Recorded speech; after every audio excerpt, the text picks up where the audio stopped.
उनका जितिया कहाँ जिनका जिनका जितिया है उनका उनका दियो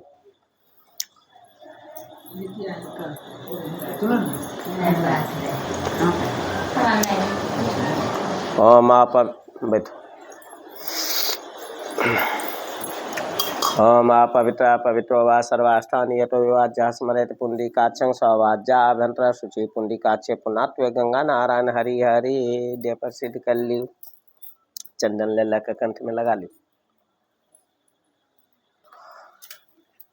ओम चंदनम वंदते नित्यं पवित्रं पापनाशनम आपदाहतं नित्यं लक्ष्मीर्वसतु सर्वदा लगा ले लिए चलो हाथ धो धो ली टन जल मंगा न ली कल वाला तो लटकी मिला ना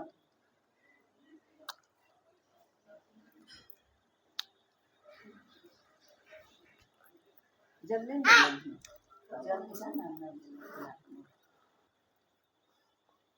ओम जीवित पुत्र का समागच्छे गौरी रूप धरे नंगे ऐश्वर्यांग पदाभ्याम संधितो भावः चढ़ाइयो अपन अपन पर चढ़ेबे नहीं तो जे सब ले लियन फलटुआ वो चढ़ा दियो साइड में रख दी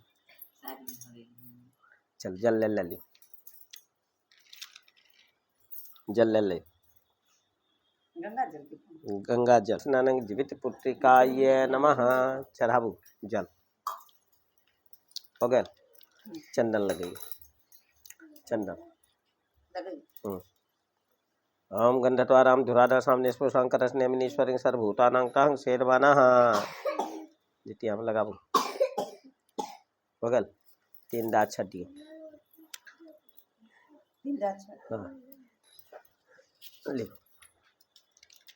एतान छतान जीवित पुत्रिकाय नमः हो गया हाथ बढ़ाबू न एतान छतान जीवित पुत्रिकाय नमः चढ़ाबू रुक जाओ एतान छतान जीवित पुत्रिकाय नमः चढ़ाबू फूल उन्हें यहाँ दियो ओम पुष्पनाचिति बंकुरे थे चाप के पूज्या थे नित्य तुभ्यं पुष्पाणि समर्पयामि जीवित पुत्रिकाय नमः अगरबत्ती देखाबू हाँ तो देखा कि देखा दी अरे वह उठा के देखा न दियो वह उठा लियो एकाएक कि देखा दियो ओम वनस्पति सर्वभूतो गंधार्थ उत्तरमाग्रहण सर्वदेवानां धूपेन धूपति गिरित्वं धूपं समर्पयामि जीवित पुत्रिकाय नमः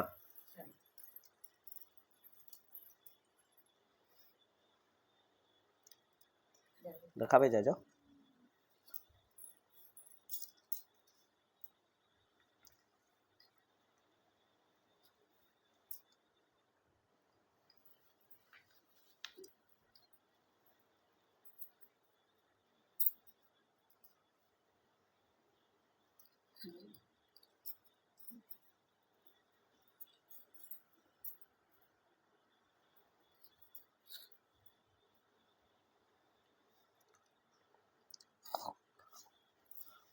हाथ धो ली अष्टोपचारे तम ऋषि कैसा है नमः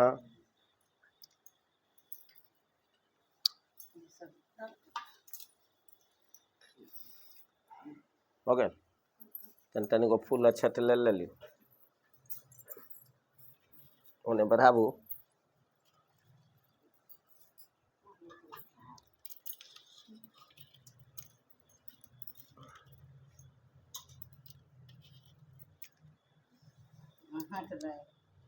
दियो दियो दियो ये प्रसादी में देखिए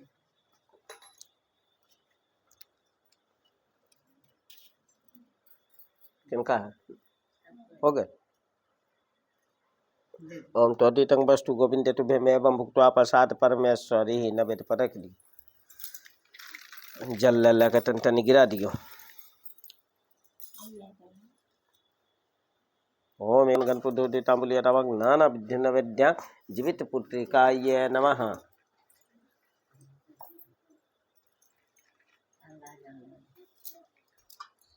चलो प्रणाम करे जाजो। ओम जीवित पुत्रिका पुत्रोषि पसीजो प्रसन्नो भवन निर्वन कुरु कल्याणम को जीवित पुत्रिका जित महानम जीवित पुत्रिका महाभाग्य जीवंतु मम पुत्रिका आयुर्वर्धते पुत्राणां पचस्सा मम सर्वदा नमस्ते निशादूलं राजनम जीवित पुत्रिका पति पुत्रस्य जनः कर्षवर्धस्य जनेश्वर। चलिए फूल ले जाओ।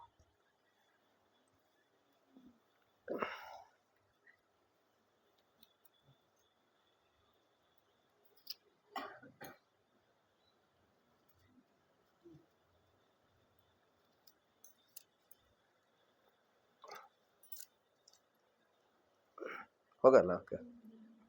चलो बोलिए प्रेम से जितवाहन महाराज की जय।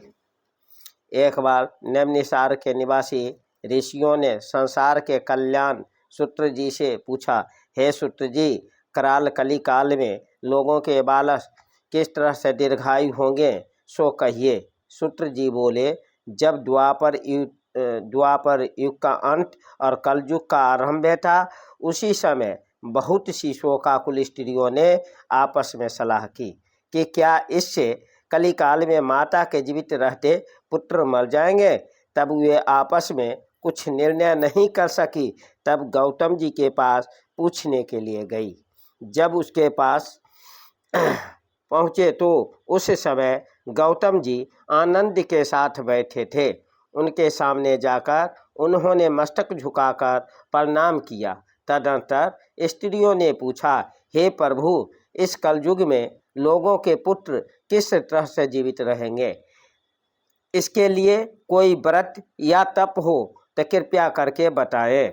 इस तरह उनकी बात सुनकर गौतम जी बोले, आपस में वही बात कहूँगा जो मैंने पहले से सुन रखी हूँ। गौतम जी ने कहा, जब महाभारत युद्ध का अंत हो गया और द्रोण पुत्र अश्वत्थामा के द्वारा अपने बेटों को मरा देखकर सब पांडव बड़े दुखी हुए, तो पुत्र के शोक से व्याकुल होकर द्रौपदी अपनी सखियों के साथ ब्राह्मण श्रेष्ठ धूम के पास गए और उसने धूम से कहा, हे विपेंद्र, कौन सा उपाय करने से बच्चे दीर्घायु हो सकते हैं, कृपया करके ठीक ठीक कहिए। धूम बोले, सत्य युग में सत्य वचन बोलने वाला, सत्य चरण करने वाला समदर्शी जितवाहन नाम का एक राजा था। एक बार वह अपनी स्त्री के साथ अपनी ससुराल गया और वहीं रहने लगा। एक दिन आधी रात के समय पुत्र के शोक से व्याकुल होकर कोई स्त्री रोने लगी, क्योंकि वह अपने बेटे के दर्शन से निराश हो चुकी थी। उसका पुत्र मर चुका था। वह रोती हुई कहती थी, हाय, मुझ बूढ़ी माता के सामने मेरा बेटा मरा जा रहा है। उसका रुदन सुनकर राजा जितवाहन का तो मनो हृदय विदीर्ण हो गया। वह तत्काल उस स्त्री के पास गया और उसने पूछा, तुम्हारा बेटा कैसे मरा है? बूढ़ी ने कहा, गरुड़ प्रत्येक दिन आकर गांव के लड़कों को खा जाता है। इस पर दयालु राजा ने कहा, माता, अब तुम में रो मत, आनंद से बैठो, मैं तुम्हारे बच्चे को बचाने का यत्न करता हूँ। ऐसा कहकर उस राजा उस स्थान पर गया जहाँ गरुड़ आकर प्रत्येक दिन मांस खाया करता था। उसी समय गरुड़ भी उस पर टूट पड़ा और राजा के शरीर का मांस खाने लगा। जब अति तेजस्वी गरुड़ ने राजा का बायां अंग खा लिया तो झटपट राजा ने अपना दाहिना अंग फेर कर गरुड़ के सामने रख दिया। यह देखकर गरुड़ जी ने कहा, देव योनियों में तुम कौन हो? तुम में मनुष्य तो नहीं जान पड़ते। अच्छा, अपना जन्म और कुल बताओ। पीड़ा से व्याकुल मन वाले राजा ने कहा, हे पक्षीराज, इस तरह का प्रश्न करना व्यर्थ है, तुम अपनी इच्छा भर मांस खाओ। यह सुनकर गरुड़ रुक गए और बड़े आदर से राजा के जन्म और कुल की बात पूछने लगे। राजा ने कहा, मेरी माता का नाम सभ्या, मेरे पिता का नाम शालिवाहन, सूर्य वंश में मेरा जन्म हुआ है और मेरा जितवाहन मेरा नाम है। राजा की दयालुता देखकर गरुड़ ने कहा, हे महाभाग, तुम्हारे मन में जो अभिलाषा हो वह वर मांगो। राजा ने कहा, हे पक्षीराज, यदि आप मुझे वर दे रहे हैं तो वर दीजिए कि आपने अब तक जिन प्राणियों को खाए हैं वे सब जीवित हो जाए। हे स्वामी, अब से आप यहाँ के बालकों को न खाएं और कोई ऐसा उपाय करें कि जहाँ जो उत्पन्न हो वे लोग बहुत दिनों तक जीवित रहे। ध्रुव ने कहा कि पक्षीराज गरुड़ राजा को वरदान देकर स्वयं अमृत लाने के लिए नागलोक चले गए। वहाँ से अमृत लाकर उन्होंने उन मरे मनुष्यों की हड्डी पर बरसाया। ऐसा करने से सब लोग जीवित हो गए जिनको कि पहले गरुड़ ने खाया था। राजा के त्याग और गरुड़ की कृपा से वहाँ बालों का बहुत कष्ट दूर हो गया। उस समय राजा के शरीर की शोभा दुगनी हो रही थी। राजा के दयालुता देखकर गरुड़ ने फिर कहा, मैं संसार के कल्याण एक और वरदान दूंगा। आज आश्विन कृष्ण सप्तमी से रहित शुभ अष्टमी तिथि है। आज ही तुमने यहाँ की राजा को जीवन दान दिया है। हे वत्सल, अब से यह दिन ने ब्रह्म भाव को प्राप्त हुआ है। जो मूर्ति भेद से विविध नामों से विख्यात है वही त्रिलोकीय से पूजित दुर्गा अमृत प्राप्त करने के अर्थ में जीवित पुत्रिका कहलाती है। सो इस तिथि के जो स्त्री उस जीवित पुत्रिका की और कुश की आकृति बनाकर तुम्हारी पूजा करेगी तो दिनों दिन उसका सौभाग्य बढ़ेगा और वंश की भी बढ़ोतरी होती रहेगी। हे महाभाग, इस विषय में विचार करने की आवश्यकता नहीं है। हे राजन, सप्तमी से रहित और उदय तिथि को अष्टमी व्रत करें, यानी सप्तमी वृद्ध अष्टमी जिस दिन हो उस दिन व्रत करना। व्रत न कर शुद्ध अष्टमी को व्रत करे और नवमी को पारण करे। यदि इस पर ध्यान न दिया गया तो फल नष्ट हो जाएगा और सौभाग्य तो अवश्य नष्ट हो जाएगा। जितवाहन को इस तरह का वरदान देकर गरुड़ वैकुंठ धाम को चले गए और राजा भी अपनी पत्नी के साथ अपने नगर को वापस चले आए। ध्रुव द्रौपदी से कहते हैं, हे विपेंद्र, हे देवी, मैंने यह अति दुर्लभ व्रत तुमको बतलाया। इस व्रत को करने से बच्चे दीर्घायु होते हैं। हे देवी, तुम भी पूर्वत विधि से यह व्रत और दुर्गा जी का पूजन करो तो तुम्हें अभिलाषित फल प्राप्त होगा। मुनिराज ध्रुव की बात सुनकर द्रौपदी के हृदय में एक प्रकार का कुतूहल उत्पन्न हुआ और पूरे ग्रामवासी स्त्रियों को बुलाकर उनके साथ यह उत्तम व्रत किया। गौतम ने कहा, यह व्रत और इसके प्रभाव को किसी एक चिल्ही ने सुन लिया और अपनी सखी सियारिन को बतलाया। इसके बाद पीपल वृक्ष की शाखा पर बैठकर उसी चिल्ही ने और उस वृक्ष के खोटे में बैठकर सियारिन ने भी व्रत किया। फिर वही चिल्ही किसी उत्तम ब्राह्मण के मुख से यह कथा सुनाई और पीपल के खोटे में बैठी हुई अपनी सखी को सुनाया। सियारिन ने आधा कथा सुनी थी कि उसे भूख लग गई और वह उसी समय सर्व से भरे हुए श्मशान में पहुंची। वहाँ उसने इच्छा भर मांस का भोजन किया और चिल्ली बिना कुछ खाए पिए रह गई। सवेरा हो गया। सवेरे वह गौशाले में गई और वह गौ का दूध पिया। इस तरह नवमी को उसने पारण किया। कुछ दिनों बाद वे दोनों मर गई और अयोध्या में किसी धनी व्यापारी के घर में जन्म ली। संजोग से उन दोनों का जन्म एक ही घर में हुआ, जिसमें सियारिन जेठ हुई और चिल्ली छोटी। वे दोनों सभी शुभ लक्षणों से युक्त थी, इसलिए बड़ी लड़की काशीराज के और छोटी उसी के मंत्री के साथ गर्भपत्नी अग्नि के सामने विधि पूर्वक विवाही गई। पूर्व जन्म के कर्म फल से वह मृग नयनी रानी हुई। जिस किसी भी संतान को उत्पन्न करती वह मर जाती थी और पूर्व जन्म की बातों को स्मरण करने वाली मंत्री की पत्नी ने अष्ट असुरों के स्वादिष्ट तेजस्वी 8 बेटे उत्पन्न किए और सभी जीवित रह गए।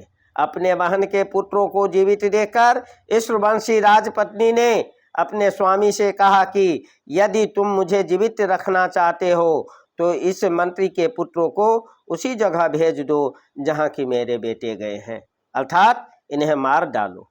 यह सुनकर राजा ने उस मंत्री के पुत्रों को मारने के लिए कई प्रकार को ढोंग किए, पर मंत्री की पत्नी ने जीवित पुत्रिका के पुण्यबल से बचा लिया। एक दिन राजा ने अपने आदमियों से उन पुत्रों का सिर कटवाकर पिटारी में रखवाया और वह पिटारी उनकी माता के पास भेज दिया गया, किंतु वे 8 सिर बेशकीमती जेवरात हो गए और भले चंगे वे 8 लड़के अपनी माता के पास वापस चले आए। उनको जीवित देखकर राजपत्नी को बड़ा विस्मय हुआ।